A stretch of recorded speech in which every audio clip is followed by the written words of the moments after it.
અને હવે વાત એ ઘટનાની કે જેણે ગુજરાતને અને ખાસ તો કચ્છને ફરી એકવાર વિશ્વ ફલક પર લાવીને મૂકી દીધું છે। કચ્છની પ્રસિદ્ધ અજરખ કલાને હવે જીઆઈ ટેગ પ્રાપ્ત થયું છે। આમ તો કચ્છી કલા અને તેની નોખી ભાત માટે તે વિશ્વ પ્રસિદ્ધ છે જ, પરંતુ કચ્છની વિવિધ હસ્તકલાઓમાં તેની અજરખ કલા એક આગવી જ ઓળખ ધરાવે છે। આમ તો આ કલા 5000 વર્ષ પ્રાચીન મનાય છે, પરંતુ કચ્છમાં લગભગ છેલ્લા 500 વર્ષથી પણ વધુ સમયથી અજરખ બ્લોક પ્રિન્ટ હસ્તકલા પર કામ થઈ રહ્યું છે। જો કે આ કલાની પ્રસિદ્ધિની સાથે તેની નકલ કરવાનું પણ બજારોમાં પ્રમાણ વધ્યું હતું, ત્યારે હવે આ કલાની ઓળખને અકબંધ રાખવા તેને જિયોગ્રાફિકલ ઇન્ડિકેશન ટેગ એટલે કે જીઆઈ ટેગ આપવામાં આવ્યું છે। હકીકતમાં જીઆઈ ટેગ એ ચોક્કસ ભૌગોલિક પ્રદેશમાંથી ઉદ્ભવેલી પ્રોડક્ટ, સેવા કે કળાને ઓળખ આપે છે। કચ્છી કસબીઓ છેલ્લા 10 વર્ષથી જીઆઈ ટેગની માન્યતા મેળવવાના પ્રયત્નો કરી રહ્યા હતા, જેમાં હવે સફળતા મળી છે।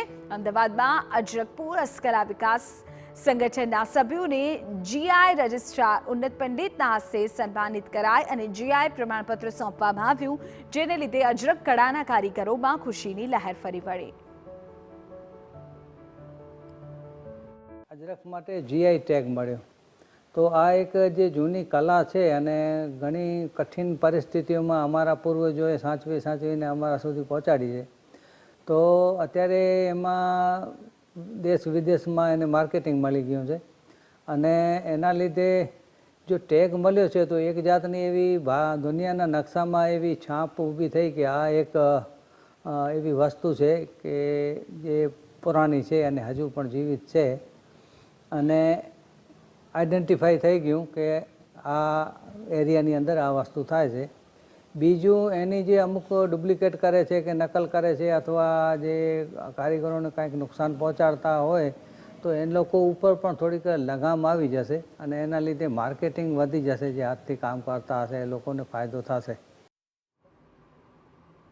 હાલ પાકિસ્તાનમાં સ્થિત સિંધ પ્રાંતમાંથી અજરખ કલાના કારીગરો આજના કચ્છમાં આવીને વસ્યા હતા। કહે છે કે કચ્છના રાજા રાવ ભારમલજીને વિવિધ હસ્તકળાઓમાં ખૂબ જ રસ હતો અને તેમણે જ વર્ષ 1634માં અજરખના કારીગરોને કચ્છ આવવાનું નિમંત્રણ આપ્યું। સૌથી પહેલા કારીગરો અંજાર તાલુકાના દમડકા ગામમાં આવીને વસ્યા અને પછી તો અજરખ કલાના નામ પર જ અજરખપુર નામે આખું ગામ વસ્યું। અજરખ કલામાં માત્ર કુદરતી રંગોનો જ ઉપયોગ થાય છે। અજરખના વસ્ત્રોની હંમેશા જ વિશેષ માંગ રહી છે અને તેનું કારણ અજરખ કાપડની વિશેષતા છે।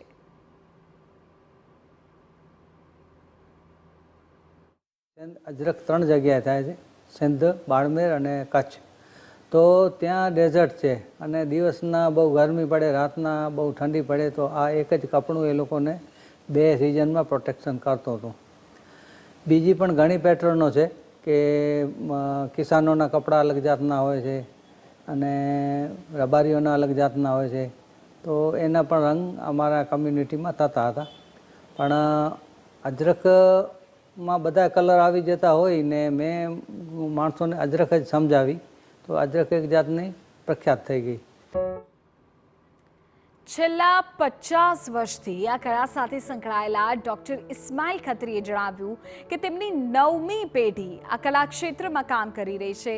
કચ્છમાં હાલ લગભગ 200 જેટલા કારખાનાઓમાં અજરખ કલાનું કામ થાય છે, જેની સાથે અંદાજિત 2000 જેટલા કારીગરો સંકળાયેલા છે। ત્યારે જીઆઈ ટેગને લીધે કારીગરોને તો લાભ મળશે જ, સાથે જ લોકોને પણ ઓરિજિનલ વસ્તુ મળશે।